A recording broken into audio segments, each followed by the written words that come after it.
Heck yes. Now this is my kind of place.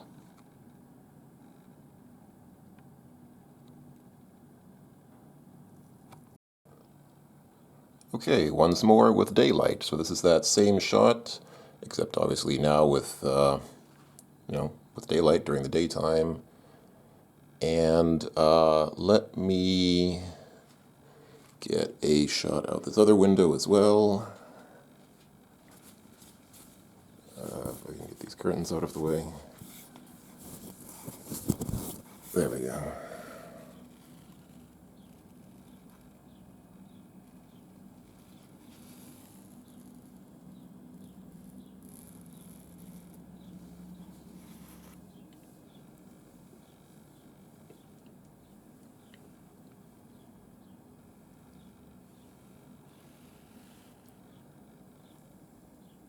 From the window, looks pretty good. I would say it's time to do some exploring.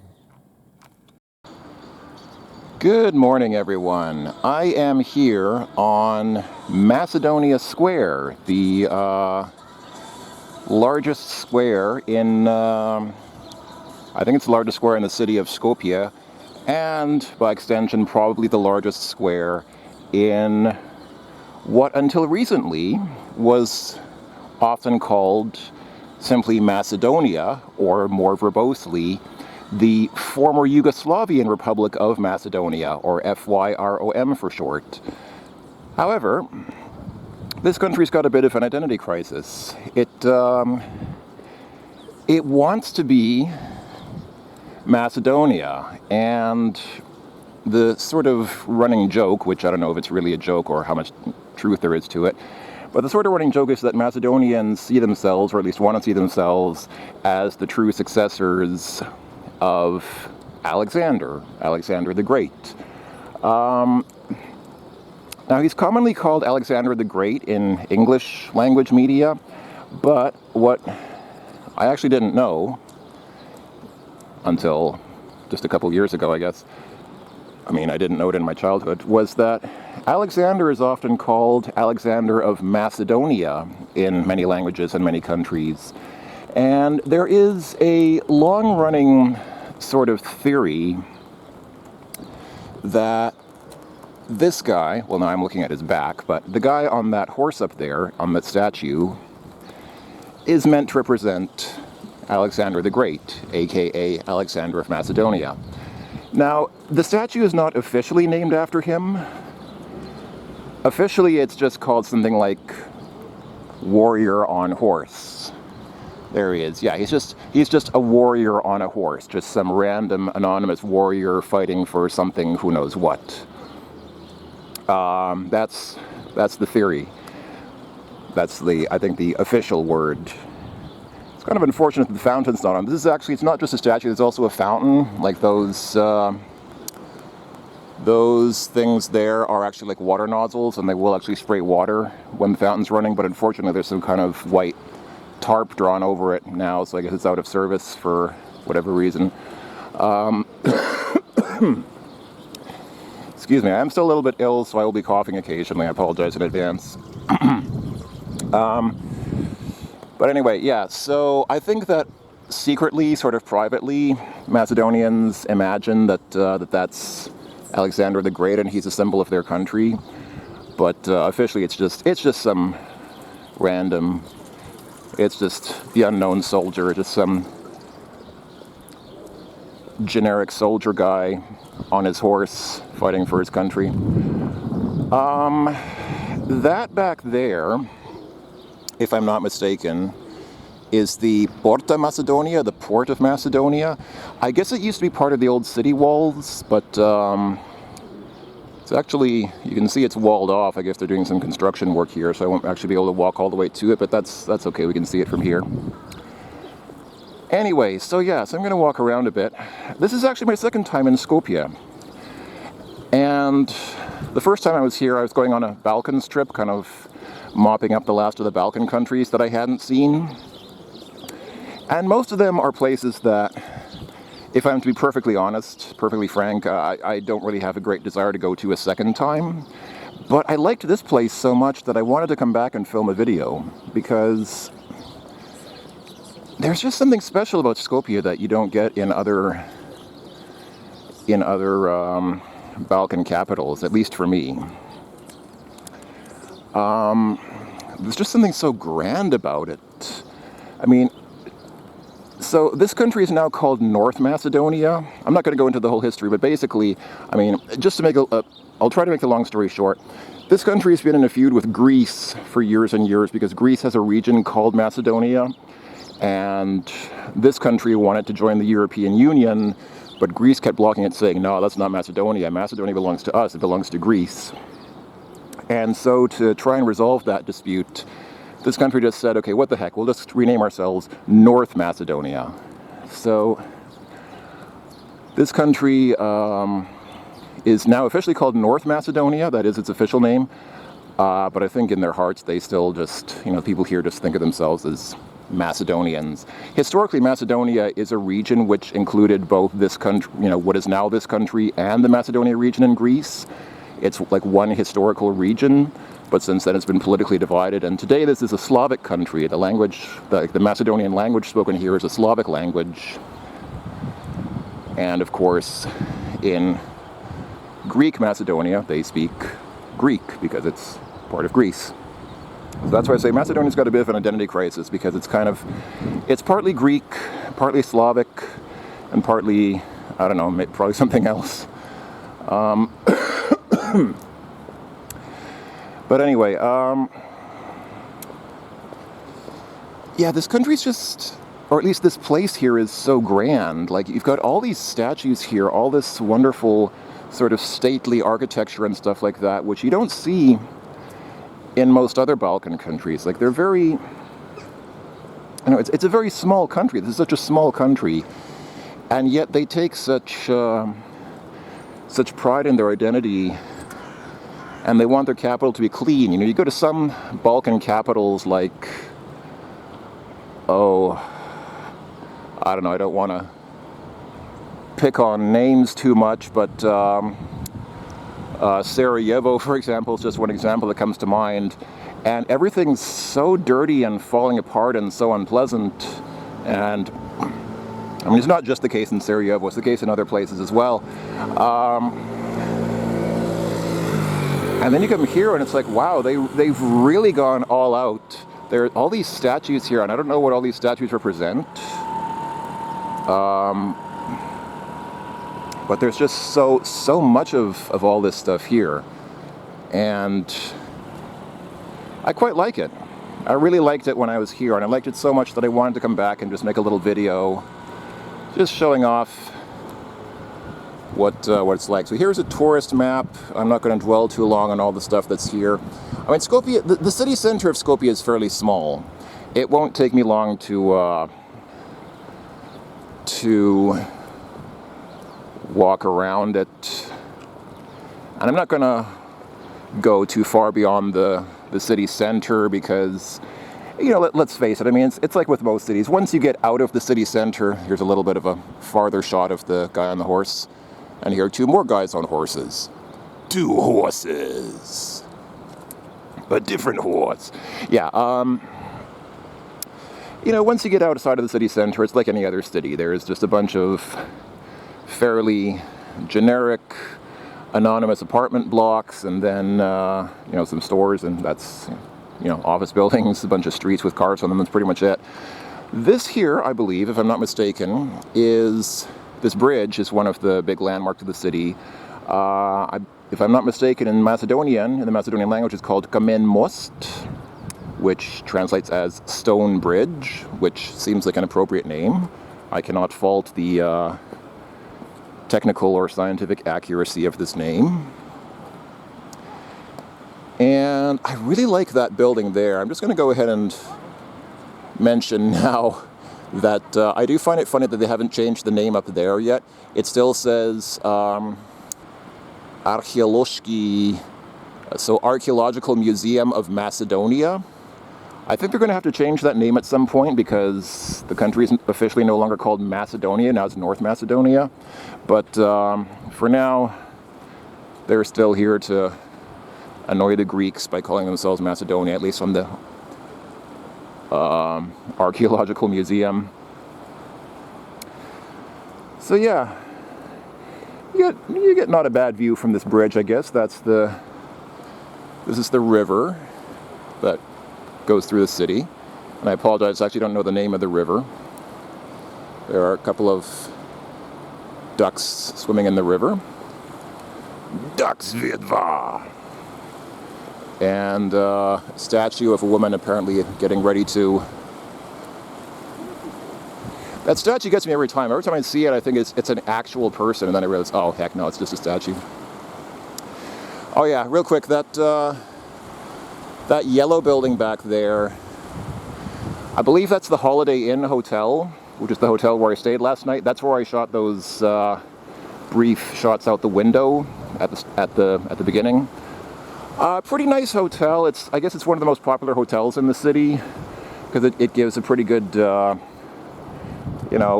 price-value relationship. It's €70 a night for one person, and I think it's €90 a night for two people, which is kind of expensive. It is a bit splurgy. I should have planned a bit better, but I mean, I got here into Skopje at something like 2 o'clock in the morning and stupidly hadn't booked a hotel in advance, and most of the hotels were closed. That's the thing. Most hotels don't have 24-hour staffed reception desks, so if you don't book a room in advance, then the hotel's just going to be closed and it's going to be nobody at reception to check you in. So I just went to the Holiday Inn, and I mean, it's, one night, €70. It's not too bad. Just splurge a little bit for like my one night here in the city.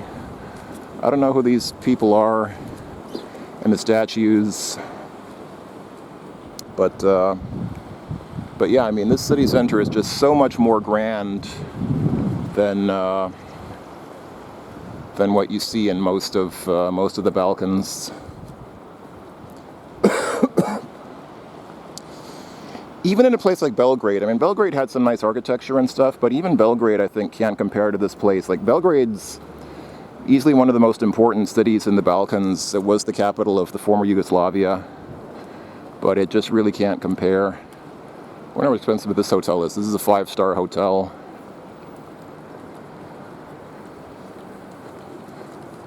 I don't know. I could have come here, I guess, but I don't know how expensive it is. Oh well, it doesn't matter. So yeah, so you crossed over the Kamin Most, the stone bridge, and there's just more of it. It just keeps on going. You've just got more of these statues. There's some kind of weird horse thing with a bunch of horses suddenly just climbing out of the... Man, this place is just, it's so stately. It's just so impressive. It's just, that's the thing. That's what I really like about this place. It's, it's, like I said, it's such a small country, but it's the little country that dares to dream big. And maybe it's a little bit, I don't know, some people don't like it because they say it comes across as authoritarian or something like that. Well, maybe it is, but I mean, honestly, I'd rather be in a place like this than in a place where everything is just falling apart and people are just poor as heck and everything's dirty. And I mean, this is a place that I'd rather be. I think these horses are not meant to be just... It really looks like these horses are like zombie horses, just somehow like crawling out of their graves, reawakening. But I think actually what happened is they put there's a tarp on it, just like with the other statue over the guy on the horse. There's a tarp that they laid over them, and so that's why it looks like this. Oh, this is... these are Saints Cyril and Methodius. The guy on the... I assume the guy on the left is Cyril. The guy who invented the Cyrillic alphabet. He is the namesake of the Cyrillic alphabet, used still today to write many languages, most famously Russian probably, but also many other languages, including the Macedonian language, and also several non-Slavic languages, like Kazakh, I believe, is still written in Cyrillic. And these guys, I don't know who they are. I think they're also apparently some kind of saints, but I don't really know what they're famous for. You have some lions who are angrily pawing their way out of that tarp. And there's some grand statue of a guy raising his fist in victory over the people standing beneath him or something. Yeah, all these fountains are still out because, I guess because it's early March. It's still technically winter, I guess. Although maybe not here. In many Slavic countries, I think spring officially starts on the 1st of March. You know, in the West, spring usually starts on like March 21st or 20th or something like that. But I think at least in Russia, I think Russians consider the first day of spring to be March 1st. That over there is the fortress of Skopje. I think it's called the Kale Fortress or something like that. I'll be going over there in a bit, but let me just step around here and just get a nice shot of the front of this archaeological museum, because it's quite nice. I quite like it. Yeah, the city center is pretty peaceful. As you can see, there's not a lot going on. Well, okay, today is Sunday. Maybe it's a little more active on non-Sundays. But even on like non-Sundays, like the last time I was here, it was still pretty quiet, which I like. I like city centers that are not too full of people. Like, you know, there's, you know, a little bustle, a little activity, a little bit of people walking around, doing their errands. That's nice. But if the city center is too full of people, and it becomes difficult to walk around because there are a bunch of people getting in your way. Mother Teresa is an important figure here. She's, I forget her whole life story. She was born, I think, in what's now Kosovo, if I remember right. But then she moved here, or was it the other way around? I don't know, I forget. Or wasn't she? I don't know. I don't remember exactly what her life story was, but there's like, it's kind of like with Tesla. I believe Tesla was born in what's now Croatia, but he was from a Serbian family, and so both countries claim him as their own. Both Croatia and Serbia claim Tesla as one of theirs. Mother Teresa is the same. Like, there are multiple countries saying, yeah, Mother Teresa is from here. Anyway,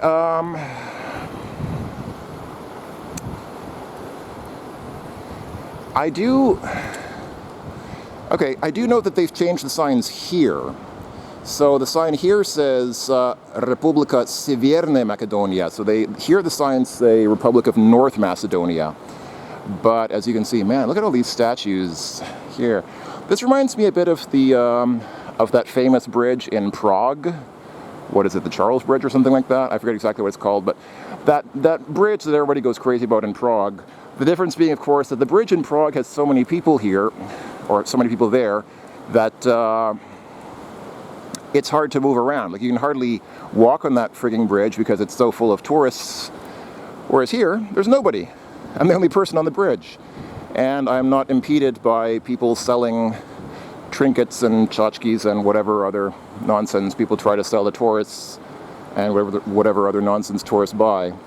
I do not know who this woman represents. She's holding some kind of an ankh, or what's the word? Oh, it's not an ankh. It's what's the word for a small urn like that? Oh, I forget the word now. Okay, well, I'm not going to stand here and think about it for hours. But there's, amphora. There we go. I think that's, I think that's called an amphora. So some woman holding an amphora on a chain with knives in her hands, and obviously some kind of warrior woman or something. Is she Xena, warrior princess? I don't know. But anyway, yeah, so this is the Archaeological Museum of Macedonia. Very cool. I like it very much. I just really like the feel of being in this place. It's it's really awesome. Definitely one of my favored Balkan experiences. Okay, I'm going to cut the camera just for a second, walk up there, and start walking towards that fortress so we can get some views from there. I'll talk to you folks in a bit. Okay, admittedly, once you get out of the city center, it falls apart fairly quickly. So, there's that statue that I was looking at before of the guy raising his fist in victory. So you can see how far I've walked. I've barely walked, like maybe 100 meters or 200 meters, something like that. And I'm already kind of bumping up against the edge of the city center here. And it's a little less nice here. You know, things are a little less in good repair. But yeah, there's the fortress there. And this place, this is just a restaurant. It's called the Austrian Palace, but it's just a restaurant. It's so important that it even has its own little flower arrangement there in the grass. And yeah, you can see the street here is not, well, it's not really a street. It's more like a path that you can struggle down if you want to. I like the family rules that they posted here. I'm just going to take a moment to pause and read the, well, not read them, but show you the family rules on the sign there. Hug often. Nice. So there's a highway, and yeah, it's kind of a dead end, but there is a staircase going up here. One thing you do need to watch out for here in Skopje, some of the beggars here are very persistent. Just as I was walking here, like I said, I only walked like maybe a couple 100 meters at most, and there was some guy who started talking to me, and I didn't speak any Macedonian, so I just said, "I don't speak Macedonian, sir. Thank you. Have a nice day." But he just like kept like chasing after, like he was literally like chasing after me, and I was trying to figure out what he wanted, and then he started like he kneeled down and started polishing my shoes. And I said, "Okay, you don't need to do that, man. It's raining. Like the ground is wet. My shoes are just gonna get dirty again anyway. You don't need to polish my shoes here and now." But he was very insistent. I kept trying to stop him. I kept like trying to pull him up and saying, "No, don't. You know, stop. You don't need to do that." And he just insisted. And when he'd finished polishing one of my shoes, he said, "Okay." And I said, "Yeah, okay. Thank you, sir. Have a nice day." And I guess he was just expecting me to give him some money for that. And I didn't. And then he was very disappointed. He was disappointed. Anyway, okay. This here is the Kale Fortress. I'm gonna cross the street. I don't know if that was an illegal street crossing. Maybe I've just implicated myself in a misdemeanor by getting that on film. But, yeah, so here's a view to the city. That's the city center over there. And that's, I guess, like the northern part of the city center where it's a little less nice looking. But yeah, let's walk around the fortress and see where it leads us. I apologize that we don't have the best weather today. You can see it's cloudy and it is raining a little bit. It's not raining heavily, but it is raining. And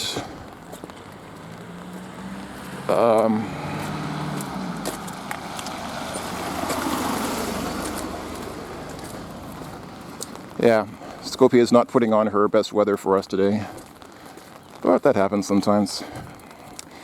Yeah, man, beggars in this city. The last time I was here, I sat down on a bench by the river, like, you know, by that river that I was at. Just sat down by the river and was just chilling there for a while. And two little girls came up to me. I guess they were between 5 and 10.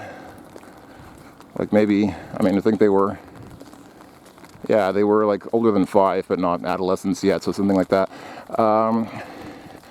And they didn't speak English very well, but they said something like they wanted food. And I said, "No, sorry, ladies, I don't have any food for you." And they said, we don't want money, we just want food." And I said, "Well, I don't have any food. I don't have either. I don't have money or food to give you." And And the one girl, she was just so persistent. She just kept saying, "Please, sir." And I kept saying, "No, I don't have anything for you." When I tried going up these stairs, I just kept saying, "You know, I really don't have anything," which is true. I wasn't carrying any cash, and I certainly wasn't carrying any food. I'm not in the habit of carrying food around with me. But she was just so persistent. She said several times, "Please, sir." And I just said, "No, I don't have anything for you." But they just kept standing there staring at me, and she just said over and over, "Please, sir." And after like 5 times, she finally just, again, she was disappointed, and she just walked away. Also, some beggars here will try to speak to you in German. I guess because many tourists here are Germans, which is kind of funny. I mean, you'd expect English to be the more international language, but I guess here there are so many German tourists that the beggars think, they figure it's more likely that you'll actually be German than non-German. Anyway, yeah, so there you can see what's behind the trees now, so it's a little harder to see, but there is it'll pop out in a second. Yeah, there is a minaret there, obviously attached to a mosque next to it. Islam is widespread here. The Macedonians themselves are usually Eastern Orthodox Christian, just like Serbs and Greeks and Russians and other, Eastern European peoples. But but there are a lot of Armenians here in Macedonia / North Macedonia, and most Armenians are Muslims. They're sort of the prototypical quote white European Muslims, so to speak. Anyway, yeah. So this is I'm pretty sure the entrance to the fortress. I actually wasn't sure where the staircase would lead me, but yeah, I'm pretty sure this is the right way. So I will just follow my tootsies and see where they take me. Just trying to think of some other. Oh yeah, one other funny random thing that I wanted to mention was I was in Thessaloniki, which is, I think, the second largest city in Greece after Athens. And it is in the Greek region of Macedonia. And when I was staying in a hotel there, I got to talking to the hotel receptionist. He was a very talkative Greek guy. He had a lot of interesting opinions, and so we talked about a lot of different things. And he started talking about this country, and he called it Skopje. And at one point it said to him, "You know, Skopje is not a country, right? I mean, I know what country you're talking about, but Skopje is the capital city of that country. It's not the country itself." And he said, "Oh, yeah, I know, but we call it, here in Greek Macedonia, we call it Skopje because we don't want to call it Macedonia. That was before this country renamed itself to North Macedonia. But I'm going to guess that if you go to Thessaloniki or other parts of Greek Macedonia now, they'll probably still call this whole country Skopje, because that's, I guess, what they've been doing for so long. It's just sort of their custom. I mean, to us as outsiders, to people who don't live in either place, it probably seems very petty and very ridiculous to have such conflicts, to get so upset and to pick so much over just, the name of a place. It's like, come on, what's in a name? The name itself isn't that important, right? But of course, for them, it is important. It's like, what if somebody suddenly told you, hey, you've got to change the name of your country to something else? So we're going to get some nice views here in the fortress in just a moment, but I just want to pause here at this parking lot here,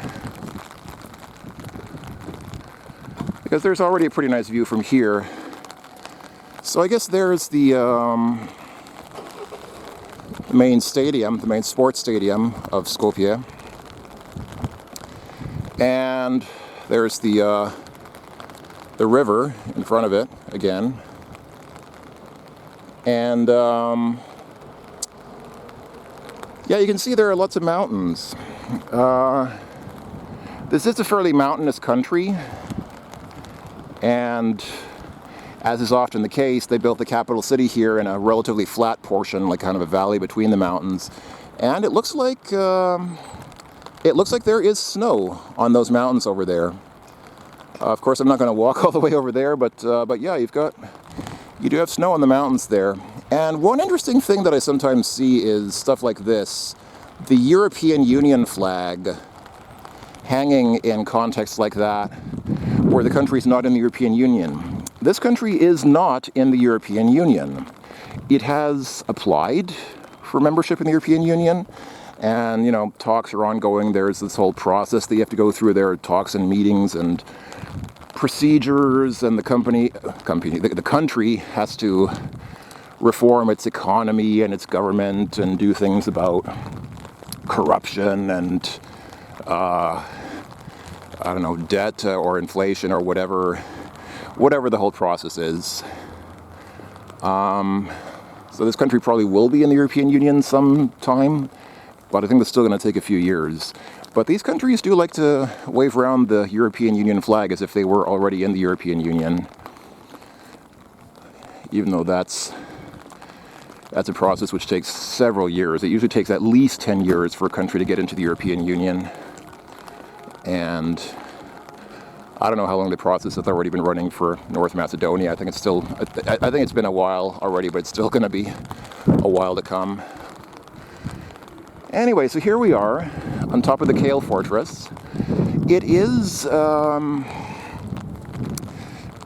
me, I mean, in my perception, it's kind of similar to the one in Belgrade. It's not that different from the Belgrade Fortress, except that it's obviously much smaller. This fortress, you can walk around this in just a few minutes. The Belgrade Fortress, you could probably spend like an hour or two exploring it and still not see everything. But this is, yeah, a comparatively small fortress. I'm just going to be here a few minutes, just, you know, walk around it, and then that'll be it. So yeah.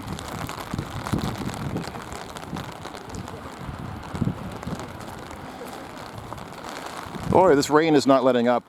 The weather forecast I read was indicating that rain might ease off after the early morning, but, well, it's about 9:30 in the morning here, so I guess maybe that's still early morning, but I was hoping that the rain would have cleared off by now, but it has not. It is still raining, not heavily, but I mean it's raining enough that I have to keep an umbrella over myself and the camera. Anyway, so yeah, here is the view from here. And of course, that's annoying. I got raindrops on the camera lens. It's gonna probably stay there now because I could try wiping it off, but I've had bad experiences trying to wipe moisture off the camera lens. Usually just smudges the lens and makes it worse. I hate when that happens. Okay, hold on. Give me a second. I'm going to try to wipe off the lens.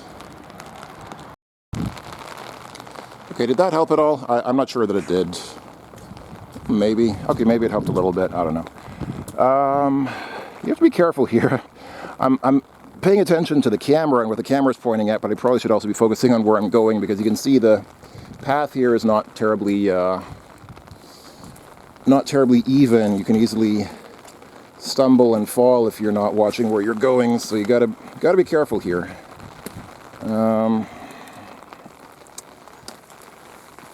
I should have probably just gone up there. You can go back up there and then go around that way, but let's be mountain goats for a second, and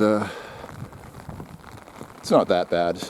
And I have both my hands full. I've got an umbrella in one hand and the camera in the other, so, you know, it's not that bad. I wouldn't have taken a risk if I was really worried about falling down.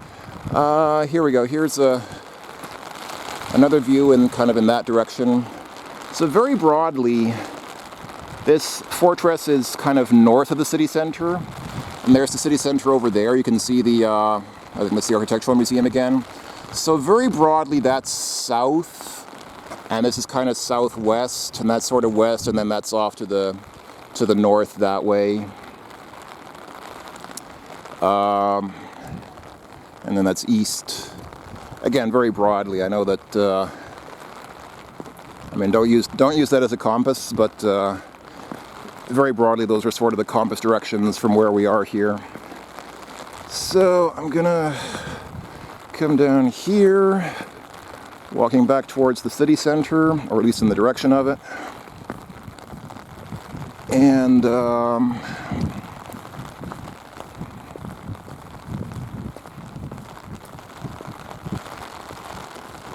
I see. I just realized that that 5-star hotel that I was commenting on is actually called the Hotel Stone Bridge. So it's named after the Kamen Most, that bridge that I walked over.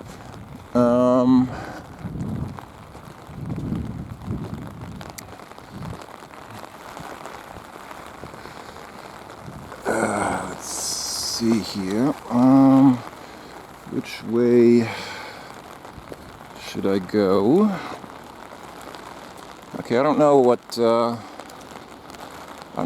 significance of this statue is. Is this a symbol of peace, or is this somebody? Is it a symbol of peace or a symbol of war? I can't really tell. Or it could be neither. Maybe it's something else. Or maybe both. I have no idea. Anyway, so yeah, this is kind of looking at the less glamorous part of the city over there. That's just like the, the business part where you just have regular office buildings and apartment buildings and shopping malls. Down here, you can kind of go around the perimeter of the fortress this way, but I don't know that we'll see much over there. Let's actually come off this way and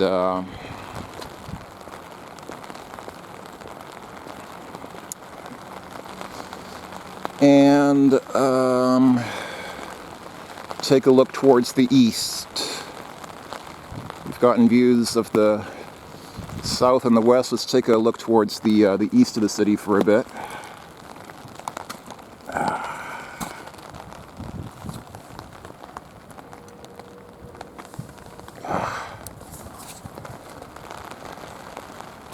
Boy.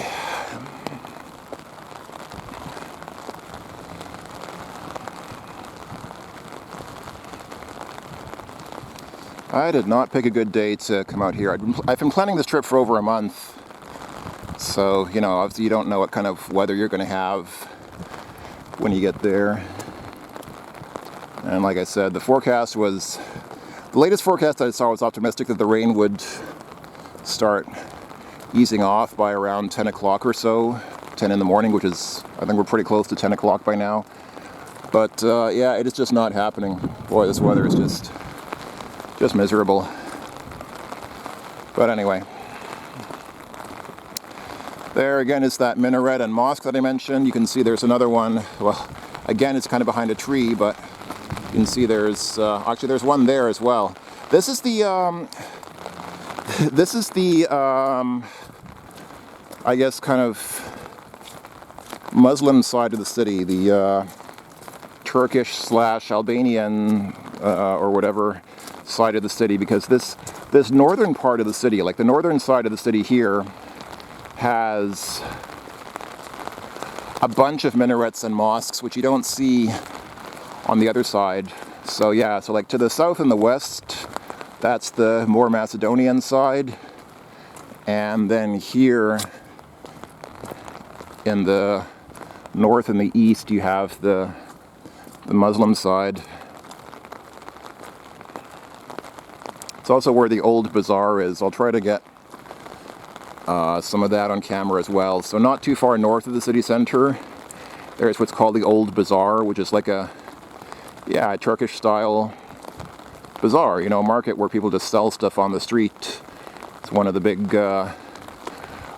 tourist landmarks of Skopje, so I'll try to get that in the video as well.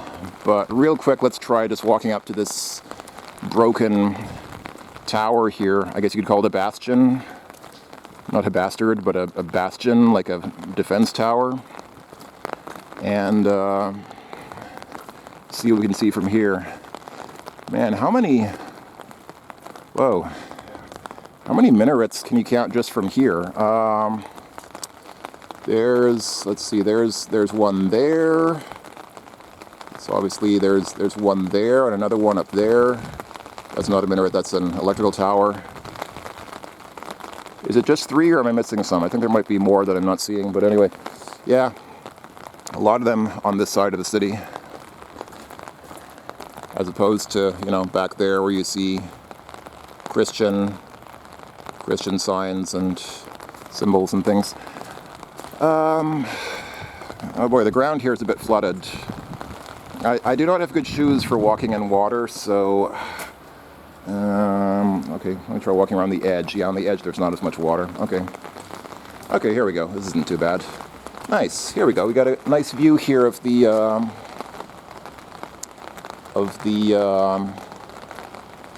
yeah, this is a view to the northeast of the city. Street down there with obviously cars on it, and yeah, and over there is that is the north side of Skopje. I guess I'll walk down there and try to film that old Turkish bazaar that I mentioned, which I think is just like this area here. I think it's just like around this area right around here. So let's go down there and check it out. How does it look from this side?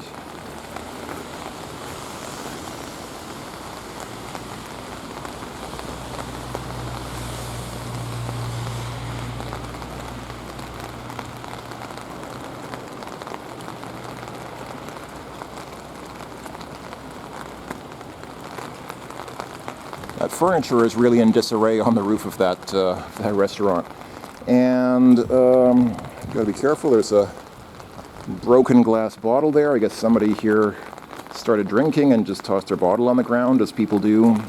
And then this again is a view to the towards the south, back south towards the city center. Okay. I think that will do it. I'll go ahead. I'll head back. I'll leave the fortress. That's pretty much all there is to see of this fortress, as far as I can tell. And oh boy, that's high class graffiti right there. Okay, what does it say on the other side? You need people like me, you know. J+B. Okay. Well. That's one theory. Anyway, yeah, okay. I will go ahead and... Oh, it says do not cross. I cannot cross the street here. Well, fortunately there's no street to cross, unless it means this path, in which case I'd better not cross the path. That's okay, I'm just on the path, but I'm not crossing it. Okay, yeah, I'll go ahead and cut the video here for a second, and I'll head back down to the city. Okay, I have to be honest, I don't know exactly where the boundaries of the Turkish old bazaar are defined.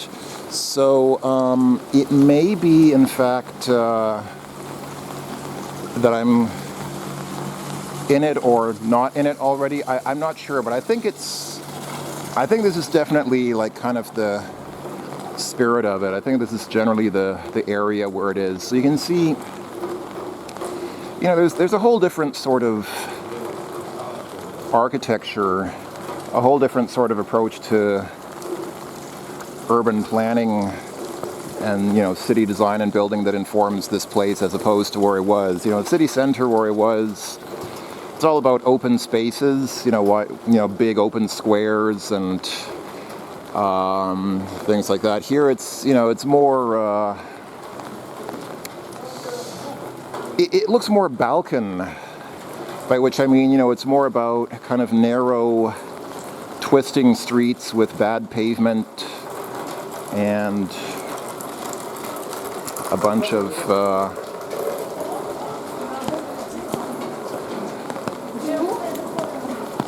little shops all lined up in a row, most of which are selling trinkets like this. Mostly they're no shoes allowed. Oh, this must be a... I was wondering why it says no shoes. This must be a mosque. I guess... I don't even know what this is, but I'm going to assume that this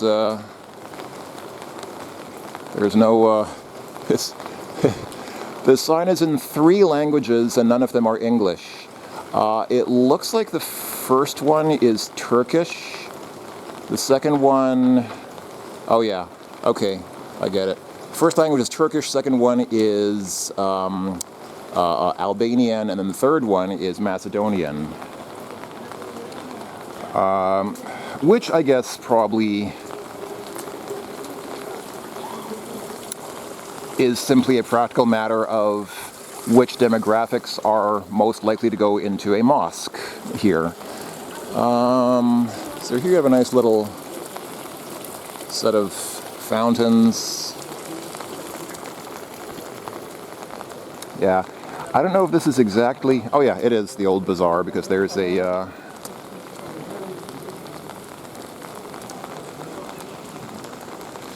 there is a map right here identifying this as the Skopje Old Bazaar. So it really is just like,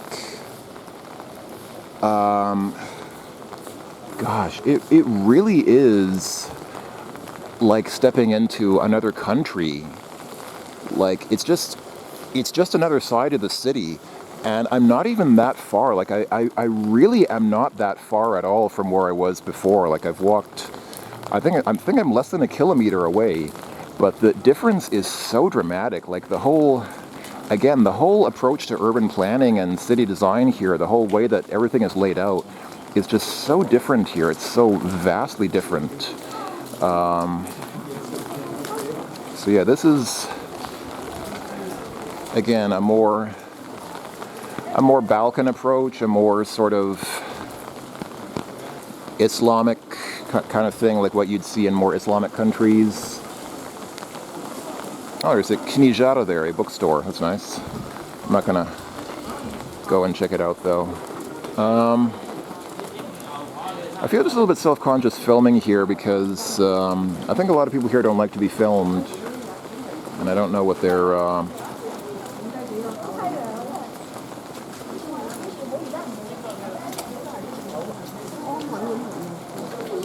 So I just walked through a group of tourists, and I didn't want to film them because some people are very self-conscious about being on video or on film.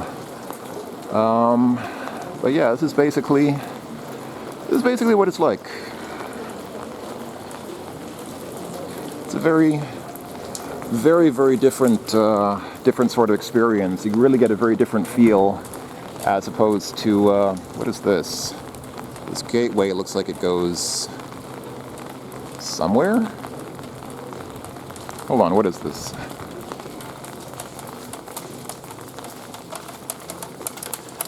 The sun is coming out, but it's still raining. It's actually, the sun is peeking out from behind the clouds, but it is still raining. What is this? Oh, this is the museum of the bazaar. Okay, so this is the museum of Skopje's old bazaar. So you can walk in there and see some erotic statue or whatever.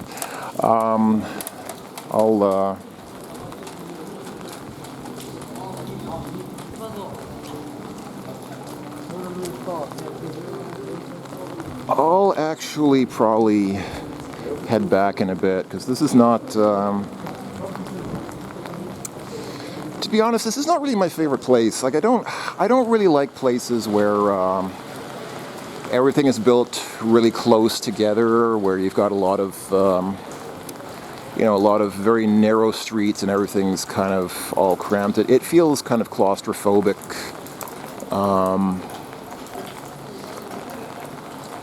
It's also why I don't like San Francisco. Everybody goes crazy over San Francisco and says what a beautiful city it is, but every time I'm there, I just feel kind of boxed in. It's like everything is so dense, everything is so close together. There's not a lot of room there. There's not a lot of open space, and it just feels very uncomfortable to me. I know some people like it, but I do not, and that's just my personal preference. Yeah, I mean, this is I guess where you'd go if you want to buy stuff. I mean, this is obviously, like the shopping part of town. This is where you'd go if you want to eat at a restaurant or, buy you know, buy some clothes or something. You know, here they have a store selling nice gentlemen's suits. I mean, yeah, this is the shopping part of town, but it's definitely less impressive, less nice than the other part. This just looks like, I mean, this is quite frankly something that you can see pretty much anywhere in the Balkans, because most of the Balkans looks just like this, just like a bunch of little shops all lined up with no real rhyme or reason or plan or goal to it. Anyway, okay, I'm gonna head back and we'll see what else we can see. Just as a bit of perspective, I don't want to get onto a big political tirade here, but there is this sign here. This is that mosque that I was at before. On the other side of the mosque, there is this sign here saying that this trust fund is funded by the European Union. And this is obviously, you know, a European Union thing. EU Zatibye. And I don't know what the project is. Like, it's something funded by the EU, but it doesn't say. It's something which cost 6.5 million Macedonian dinars, which is like, okay, divide by 60, so something like, okay, it's something like 100,000 euro. And I don't know what it is. I don't know like what the project is, but I just can't help but wonder, why is the European Union investing in a project here in a country which is not part of the European Union? And again, I don't want to get onto a big tirade about it. Oh, it's nice. The sun is finally coming out. Now finally the sun is coming out and the rain is letting up a little bit. I don't want to, like I said, I don't want to make a big deal out of it, but I can't help but wonder a little bit, why is the EU investing, obviously, public money, you know, money that was raised through taxes, on projects which in countries which are not even member states of the European Union. It does sort of illustrate that these countries which are candidates for EU membership and not yet like actual members of the EU, they exist in a very complicated sort of relationship to the EU. What I also found interesting is just here, this tourist agency, Intertravel, it lists a bunch of cities you can go to, and every single city, literally every single city listed here is in Germany. Like the sign there talks about 55 stations in Italy and 33 in Germany, but all the stations listed are in Germany. So that might tell you a bit about the relationship of these places to Germany. There are those who say that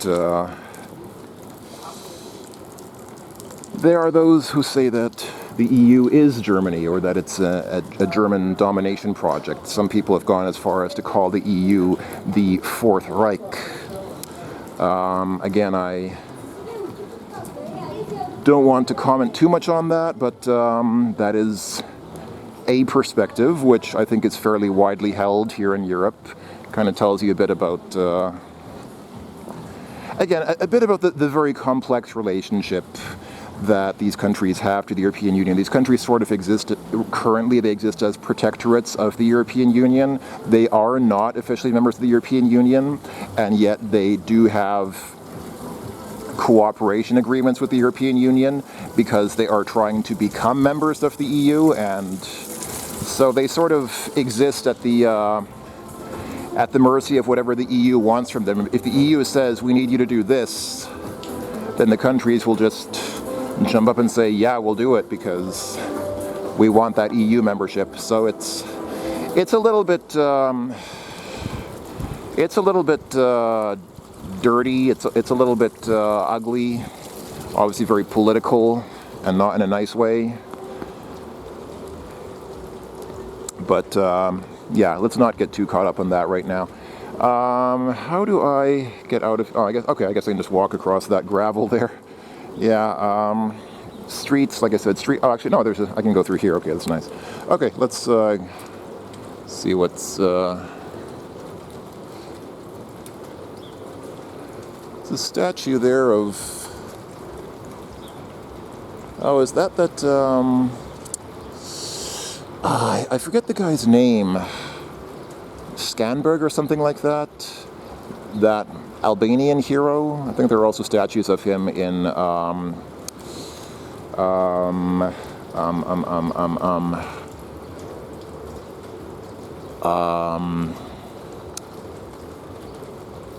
what's the capital of Albania now? I'm drawing a blank. Capital city of Albania. Tirana. Sheesh. I think there are similar statues in Tirana and Pristina, the capital of Kosovo. Anyway, okay, I'll move on and see what else I can find. Okay, yeah, so I was right. This is it's Skenderbe, Georgi Skenderbe, the Albanian folk hero. You can see the Kale Fortress in the background, but yeah, this is Skinberger, or whatever he's called in English. And this here is obviously a big Albanian mural, kind of reminiscent of the one at the big central square in Tirana, again, capital of Albania. So yeah, we're back in the city outside of the Turkish bazaar. And this is obviously the Albanian quarter of town. So let's see. I think I've already filmed most of the major tourist landmarks and things of the city. So I guess I'll just try to find a nice place to walk around a bit and maybe just close things out for a while. I guess I'll just yeah, there wasn't necessarily even that much that I wanted to show. I just wanted to show a little bit of Skopje and just talk a little bit about it. So I'll find a place to walk around and finish off, and yeah, I guess that'll be it.